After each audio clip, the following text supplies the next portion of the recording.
karena memang saya cuma nambahin karena memang itu tidak pernah terjadi. Itu tidak pernah terjadi dan tidak pernah ada di putusan pengadilan bahwa saya itu bukan predator dan juga bukan pedofil. Seperti itu. Jadi ini saya minta tolong Pak Kasman untuk menghimbau karena saya merasa terganggu dan merasa dirugikan. Kecuali kalau memang saya berpedofil, kecuali memang saya berpredator, silakan gitu. Ini tidak ada, ini semuanya fitnahan buat saya dan merugikan terhadap diri saya, terhadap pekerjaan saya gitu. Dan saya tidak menerima dituduh seperti itu. Gitu. Jadi dalam hal ini saya berharap kita berdebatnya debat hukum. Ketika berdebat hukum, bukan berarti saya harus menghimbau kepada masyarakat harus mengerti hukum, ya. Tetapi minimal harus punya dasar. Kalau memang belum bisa membaca baik-baik terkait dengan klasifikasi dan unsur namanya predator, unsur namanya pedofil, unsur namanya glorifikasi, jangan dikomen. Ya, kita dalam hal ini, Bang Ipul, kenapa masuk penjara? Ada perbuatan yang salah. Dasarnya apa dia masuk penjara? Ada dasarnya putusan pengadilan. Putusan pengadilan itu udah mengakomodir semua peristiwa dan undang-undang dilanggar, gitu loh. Ada. Nah, hari ini kita berbicara bukan berbicara tentang undang-undang, tetapi berbicara tentang putusan pengadilan yang sudah selevel tingkatannya seperti undang-undang. Kita menarik dari putusan pengadilan tinggi DKI Jakarta yang sudah final, yang berdasarkan putusan itulah Bang Ipul bisa masuk penjara. Kalau bukan berdasarkan itu ya nggak masuk penjara, gitu. Di dalam putusan itu tidak pernah membahas yang namanya siapa itu pedofil, siapa itu yang namanya predator. Tidak ada tuh, gitu. Tidak ada pembahasannya. Dan semua dari peristiwa awal, dari peristiwa persidangan awal sebenarnya nggak ada tuh bahasa itu. Jadi kami tidak mau lagi perdebatan. Oh ini anak A, B, C, D, E, F, jangan. Karena kami juga punya data yang valid, gitu. Kami juga punya tim investigasi dulu yang mencoba mengkelirkan siapa korban sebenarnya, usianya berapa. Tetapi kami kalah debat dengan putusan pengadilan. Udah kita hormati putusan gitu loh. Kalau kita udah hormati putusan, ya udah, udah selesai. Berikan peluang, berikan kesempatan. Mari kita sama-sama pantau Bang Ipul sejauh mana ke depannya. Kalau dia udah berbuat lagi ya, ayo, silakan deh. Gitu. Iya dong, kalau dia berbuat lagi, iya kan? Ya silakan, tapi nauzubillah min dzalik lah. Iya. Amit-amit lah, jangan. Selalu timbul pertanyaan begini, kalau anak Anda nanti yang jadi korban bagaimana? Nah, itu kan aneh. Iya, kalau kan pertanyaan-pertanyaan yang tidak memuaskan orang itu ya. Ini kita hidup di negara hukum.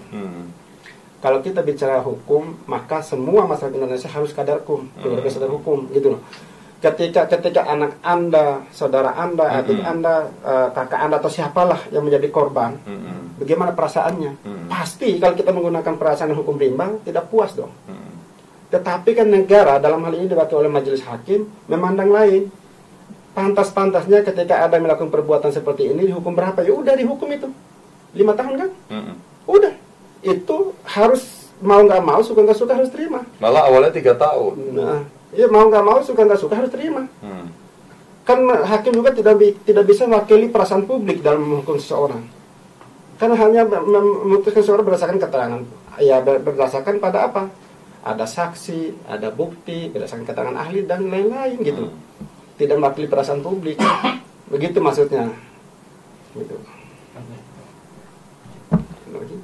Tadi kan Abang tidak melakukan, tapi jika masih ada oknum yang masih menyebutkan seperti itu, apakah tindakan tegas dari Abang sendiri? Nah, secara tegas pasti kami akan melakukan tindakan yang legal action. Apakah itu lapor polisi? Ya, belum tentu. Kan legal action itu bukan hanya sekedar lapor polisi kan. Ada legal action itu bersifat tuntutan kerugian, ada legal action itu berupa tindakan untuk memaksa untuk mohon maaf atau segala macam. Jadi upaya hukum pidana buat saya, ya, saya sudah bersampaikan ke Bang Ibu, upaya hukum pidana itu upaya yang terakhir. Makanya saya bilang kami tidak ada keinginan, tidak ada niat untuk melaporkan siapapun. Tapi setelah surat kualifikasi ini kami buat, kami rilis, masih ada juga yang dengan sengaja untuk memaksakan kehendak dia untuk diterima publik terkait dengan jas kepada klien saya, Saiful Jamil, ada bahwa Saiful Jamil itu pedofil, Saiful Jamil itu predator. Nah, sama ada itu satu kan lagi. kesengajaan. Saiful Jamil sodomi, tidak Sodomi. ada pernah itu, tidak ada itu yang seperti itu berita kejadian seperti itu tidak ada. Kalau ada hal-hal seperti itu setelah surat klarifikasi baru kami nanti akan melihat ini orang pantasnya seperti apa. Tetapi ingat, kalau kami ada melaporkan seseorang sesudah ini, itu artinya kami sudah melakukan upaya maksimal untuk kekeluargaan. Itu artinya kami sudah melakukan maksimal untuk melakukan pendekatan personifikasi atau persuasif. Gitu. Jadi artinya kan laporan pidana itu terakhir. Dan sekali lagi bahwa korbannya itu umurnya 18 tahun kurang 1 bulan. Jadi tidak bisa dikategorikan anak di bawah umur. Karena kalau di bawah umur itu pasti yang melapor harusnya orang tuanya. Kan dia laporan sendiri, berarti dia udah tua bangka. Jadi itu yang dimakan image akhirnya yang membuat saya akhirnya beberapa kontrak saya dibatalkan.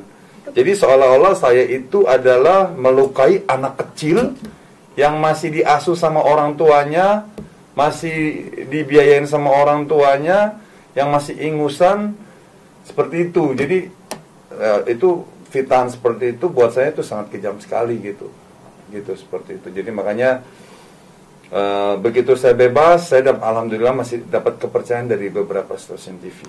Nah, gara-gara ada pemberitaan liar dan fitnahan inilah akhirnya jadi seperti ini gitu, akhirnya dipending gitu. Kecuali kalau memang benar, sebenarnya kalau memang benar-benar saya melakukan itu dan memang saya adalah pedofil, saya penyodomi, saya adalah predator, silakan. Tapi ini nggak benar semua. Dan ini saya yang bikin paling kecewa juga, saya mendampingi Bang Ipul tuh bukan dalam waktu 1 atau 2 menit atau 2 hari, hampir 4 tahun lebih ya. Iya. Mendampingin dia, menumbuhkan rasa percaya diri itu luar biasa sekali, tidak gampang. Apalagi mau keluar bebas itu lebih stres lagi. Bagaimana dia keluar, bagaimana bisa diterima oleh masyarakat umum, itu membangkitkan rasa percaya diri itu nggak segampang kita membalikan tangan. Itu saya yang paling sedih sekali, kan 4 tahun bukan waktu yang singkat. 5 tahun, 6 bulan ya. Jadi pendampingan kita lebih intens itu di waktu itu. Jadi rasa saya itu kayak kecewa sekali. Saya ini susah payah jungkir balik untuk membangkitkan rasa percaya diri Bang Ipul, dihancurkan dengan kalimat-kalimat yang tidak tepat. Tidak memahami apa arti dari pedofil, predator dan sebagainya, dengan bahasa-bahasa yang membentak, bahasa yang semangat sekali, seakan-akan dirinya benar mengatakan seperti itu. Ini terganggu juga secara psikologinya. Mohon dipahami sama-sama. Jadi biarkan kalau emang sudah melalui proses jalur hukum dilakukan, warga masyarakat Indonesia siapapun itu, tidak ada manusia yang sempurna di dunia ini. Tapi bagaimana nantinya kami secara pribadi dan keluarga serta Bang Kasman mengawal Bang Ipul ini melaju lebih lagi dan menjadi pribadi yang lebih baik lagi. Kita akan pantau. Seandainya melakukan suatu hal yang tidak diinginkan lagi, mari kita sama-sama mengingatkan. Kita melakukan suatu hal yang memang harus Bang Ipul terima lagi, berusaha dengan hukum. Tapi beri kesempatan Bang Ipul saat ini untuk mencari nafkah, mencari duit. Karena apapun yang terjadi, waktu yang di lapas itu membutuhkan biaya yang sangat banyak. Dalam artian apa yang ia punya dia harus jual. Dan kehidupan di lapas itu dia lakukan dengan benar-benar dijalani, benar-benar memahami sesama dengan warga binaan. Ada yang puasa Senin Kamis pesan makan, dia antar sendiri dari tangannya sendiri. Puasa buka puasa bersama setiap tahun. Dan itu apa? Yang ia bagikan adalah uang yang dia tabung dan habis untuk kegiatan bagaimana dia bisa membuktikan sisa hidupnya itu bisa bermanfaat untuk orang lain.